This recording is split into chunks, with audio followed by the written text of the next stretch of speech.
અને હવે સીધા જ વડાપ્રધાન નરેન્દ્ર મોદીની મન કી બાત કાર્યક્રમમાં भारत के प्रयासों से जुड़ी और ये कार्यक्रम था अंतर्राष्ट्रीय योग दिवस। इस बार दुनिया के 2500 से अधिक स्थानों पर योग के अनेक विविध कार्यक्रम हुए। हमारे देश में करोड़ों लोगों ने स्थान स्थान पर योग कार्यक्रमों में हिस्सा लिया। इस महीने अहमदाबाद में आयोजित विश्व योगासन चैंपियनशिप की भी बड़ी चर्चा हुई। इसमें भारत ने कुल 114 पदक जीते। इनमें 102 गोल्ड मेडल भी शामिल है। भारत इस चैंपियनशिप की पदक तालिका में पहले स्थान पर रहा। मैं सभी विजेता खिलाड़ियों को बहुत बहुत बधाई देता हूं। साथियों, किसी भी राष्ट्र की आत्मा उसके लोग होते हैं और जब उस देश के लोग कोई संकल्प लेते हैं तो कोई भी शक्ति उन्हें अपने लक्ष्य से डिगा नहीं पाती। राष्ट्र निर्माण में जन भागीदारी की ये ताकत भारत की बहुत बड़ी पूंजी है और इस जन भागीदारी का हम बार बार अनुभव कर रहे हैं। साथियों, पश्चिम एशिया में बनी युद्ध की स्थितियों को देखते हुए मैंने देशवासियों से कुछ आग्रह किए थे। मैंने कहा था कि जहां तक संभव हो कुछ समय के लिए गोल्ड सोना खरीदने से बचें।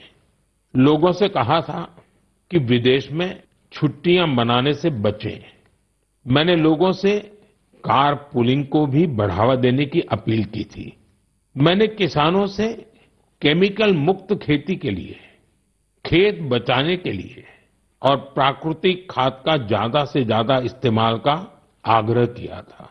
साथियों, मैं देश के हर नागरिक का आभारी हूं कि मेरी अपील का उन्होंने न सिर्फ समर्थन किया बल्कि हर तरफ से उसमें अपना सहयोग कर रहे हैं।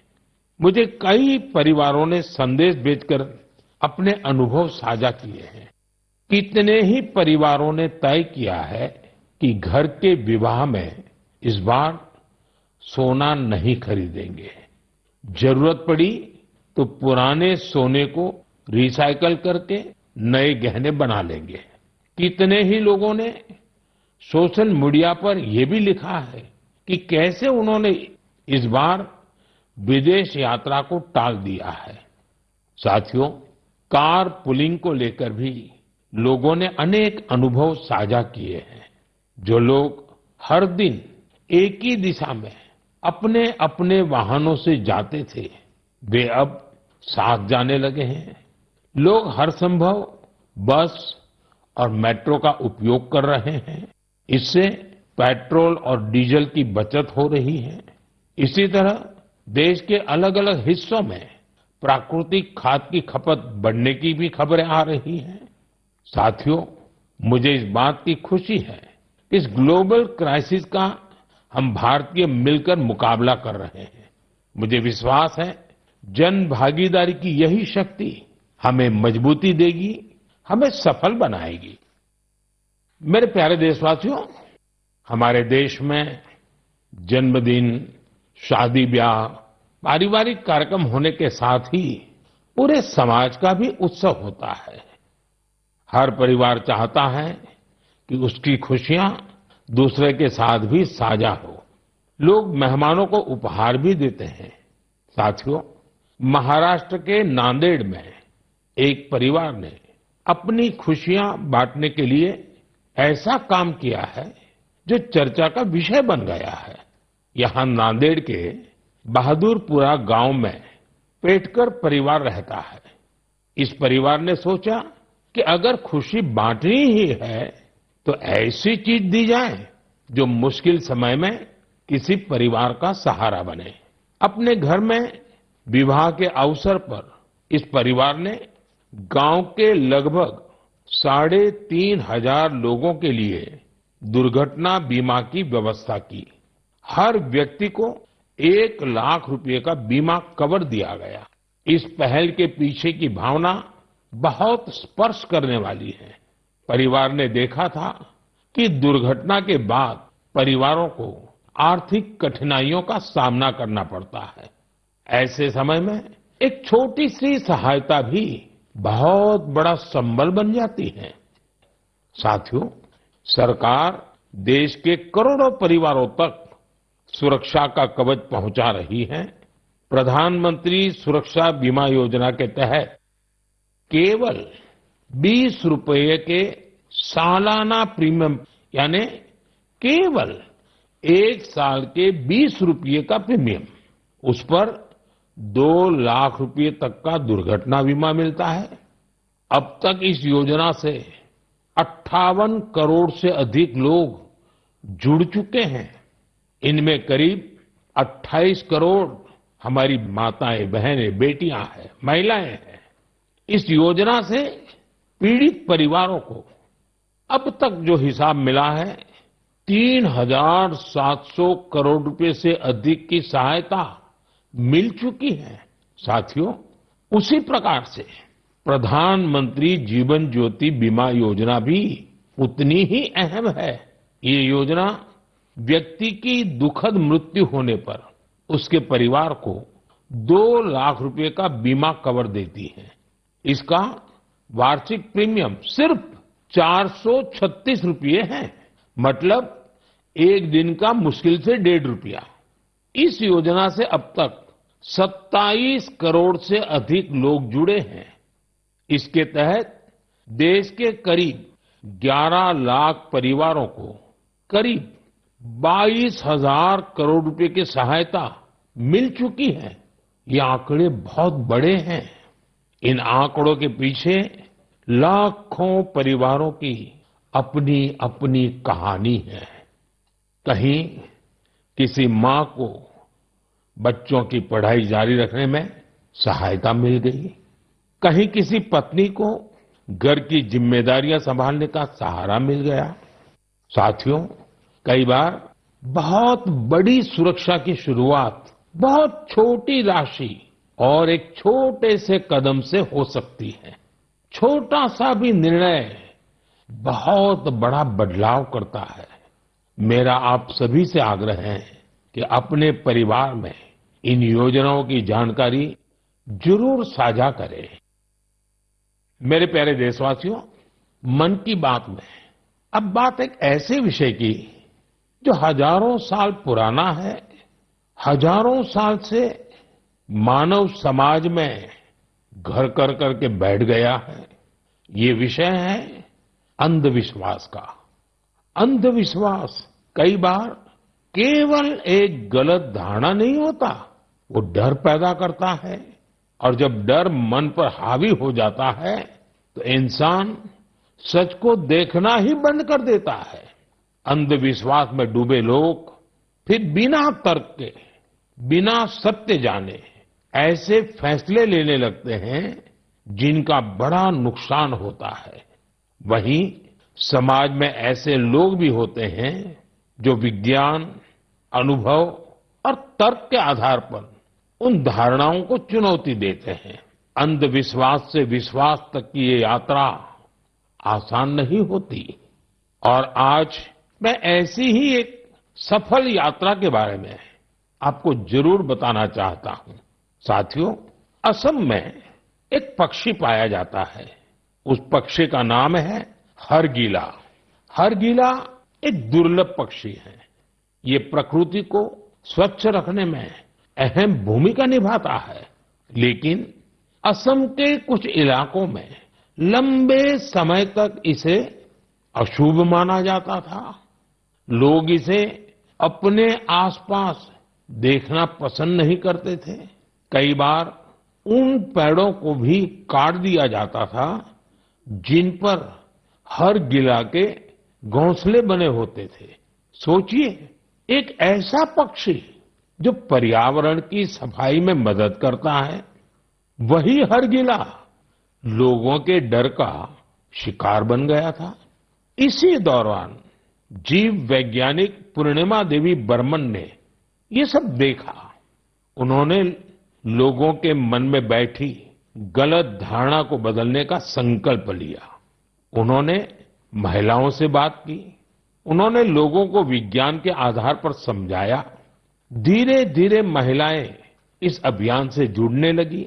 फिर एक बड़ा बदलाव शुरू हुआ। जिस पक्षी को कभी अशुभ मानकर भगाया जाता था, वही गांवों की पहचान बनने लगा। हजारों ग्रामीण महिलाएं हरगिला को बचाने के लिए आगे आई। आज उन्हें हरगिला आर्मी के नाम से जाना जाता है।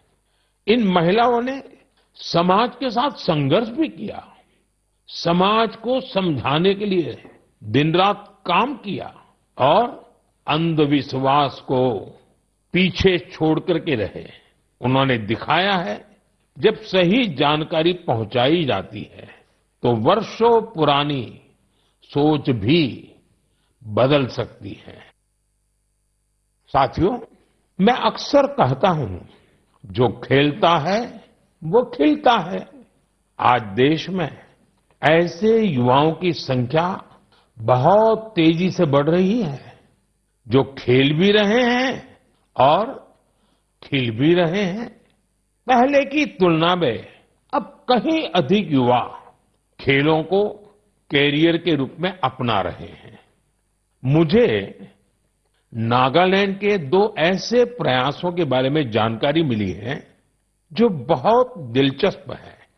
पहला प्रयास है नागालैंड बेबी लीग। नाम सुनकर आपको जरूर लगता होगा कि ये बहुत छोटे बच्चों की कोई साधारण लीग होगी, लेकिन ऐसा नहीं है। ये 5 से 10, 12 साल की आयु के छोटे छोटे बच्चे, फूल जैसे बच्चों की एक असाधारण लीग है। और इन बच्चों के फुटबॉल खिलाड़ियों की एक ऐसी लीग है जो उनकी रफ्तार को और प्रतिभा के लिए उनको प्रेरित भी करती है और उनकी पहचान भी बनाती है। इसकी शुरुआत नागालैंड के अधिक से अधिक बच्चों को फुटबॉल से जोड़ने के लिए हुई थी। 5 से 12 वर्ष तक के लड़के और लड़कियां इसमें हिस्सा ले सकते हैं। ये लीग अब अपने 3 वर्ष पूरे कर चुकी है। इस लीग का बच्चों के मन पर बहुत अच्छा प्रभाव पड़ा है। साथियों, नागालैंड में एक और अच्छा प्रयास हो रहा है। इसका नाम है नागालैंड विमेन फुटसल लीग। हो सकता है आपके लिए ये फुटसल एक नया नाम होगा। मैं आपको बताता हूं, फुटसल को इंडोर फुटबॉल भी कहा जाता है। इसमें एक टीम में केवल 5 खिलाड़ी होते हैं। खेल का मैदान भी फुटबॉल के मैदान से बहुत छोटा होता है। इस कारण खिलाड़ियों को तेज फैसले लेने होते हैं। उन्हें अपनी टेक्निक और स्किल का बेहतर इस्तेमाल करना पड़ता है। नागालैंड की विमेन फुटसल लीग हमारी बेटियों को अपनी प्रतिभा दिखाने का अच्छा अवसर दे रही है। मैं ऐसी पहलों के लिए नागालैंड के लोगों की सराहना करता हूं। ऐसे प्रयास देश के दूसरे हिस्सों को भी प्रेरणा देते हैं। साथियों, ये टेक्नोलॉजी का युग है। हर दिन नई रिसर्च हो रही है, नए नए एआई इनोवेशन सामने आ रहे हैं। इस दौर में एक सवाल बहुत महत्वपूर्ण है, लोगों की क्रिएटिविटी को कैसे बचाए रखा जाए। नई टेक्नोलॉजी के साथ आगे बढ़ते हुए हम अपनी जड़ों से कैसे जुड़े रहें, इन सवालों का समाधान खोजा है नालंदा विश्वविद्यालय ने। हजारों साल पुरानी हमारी नालंदा विश्वविद्यालय अब नए अवतार के रूप में भारत का भाग्य गढ़ रही है। 2 साल पहले मुझे नालंदा विश्वविद्यालय के नए परिसर के लोकार्पण का अवसर मिला था। नालंदा विश्वविद्यालय ने शास्त्रार्थ की हमारी प्राचीन परंपरा को फिर से जीवन किया है। शास्त्रार्थ केवल अपनी बात रखने का माध्यम नहीं है, ये वाद, संवाद और मंथन की एक अनुशासित प्रक्रिया है। इसमें तर्क के साथ, तथ्य के साथ अपनी बात कहना बहुत जरूरी होता है और उसमें आपकी महारत होनी चाहिए। दूसरों के विचारों को धैर्य से सुनने और समझने की सीख भी इस शास्त्रार्थ की प्रक्रिया से मिलती है। मुझे खुशी है कि नालंदा विश्वविद्यालय ने इसे अपने दीक्षांत समारोह का हिस्सा बनाया। इसमें भाग लेने वाले करीब आधे स्टूडेंट्स अन्य देशों से आए थे। एक प्राचीन परंपरा को आज के समय से जोड़ने का ये प्रयास बहुत सराहनीय है। मैं इसके लिए नालंदा विश्वविद्यालय को बहुत बहुत बधाई देता हूं।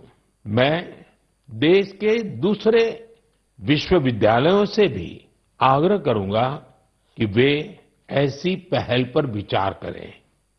साथियों, जड़ों से जुड़े रहकर युवाओं को नई टेक्नोलॉजी के लिए तैयार करने का एक और अच्छा प्रयास हो रहा है। दिल्ली में स्थित central Sanskrit university artificial intelligence और डेटा साइंस में बीटेक प्रोग्राम शुरू करने जा रही है।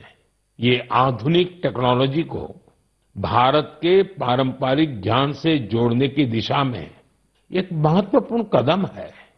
इससे भारतीय भाषाओं के लिए नए एआई टूल्स तैयार करने में मदद मिलेगी। हमारे प्राचीन ग्रंथों और पांडुलिपियों को डिजिटल रूप में संरक्षित करने के काम को भी नई गति मिलेगी। मैं सेंट्रल संस्कृत यूनिवर्सिटी को इस प्रयास के लिए बहुत बहुत शुभकामनाएं देता हूं। साथियों, आज भारतीय संस्कृति दुनिया के अलग अलग हिस्सों तक पहुंच रही है। हमारे गीत, संगीत और आध्यात्म को दुनिया भर के लोग जान रहे हैं और अपना रहे हैं। भारत से हजारों किलोमीटर दूर कैरिबियन सागर में डोमिनिकन रिपब्लिक नाम का एक देश है। वहां भारतीयों की संख्या करीब 100 है, शायद उससे भी कम होगी। इसके बावजूद भारतीय संस्कृति और आध्यात्म से जुड़ा एक बहुत अच्छा प्रयास वहां हो रहा है। वहां स्पेनिश बोलने वाले कुछ लोगों ने एक टीम बनाई है। इस टीम का नाम है ब्रह्म कमल डोमिनिकाना। टीम के सदस्य मिलकर वैदिक साहित्य का अध्ययन करते हैं। वे वैदिक मंत्रों का उच्चारण भी सीख रहे हैं। उन्हें इसकी कोई फॉर्मल ट्रेनिंग नहीं मिली है, लेकिन उन्होंने ऑडियो रिकॉर्डिंग सुनकर वैदिक मंत्रों का सही उच्चारण सीखा है। आज वे कई मंत्रों का बहुत अच्छे से जाप कर लेते हैं। इनमें पुरुष सूक्तम, श्री सूक्तम, श्री रुद्रम, दुर्गा सूक्तम और देवी महात्म्य शामिल है। भारत से इतनी दूर रहकर हमारी परंपराओं को सीखने का उनका ये प्रयास बहुत प्रेरक है।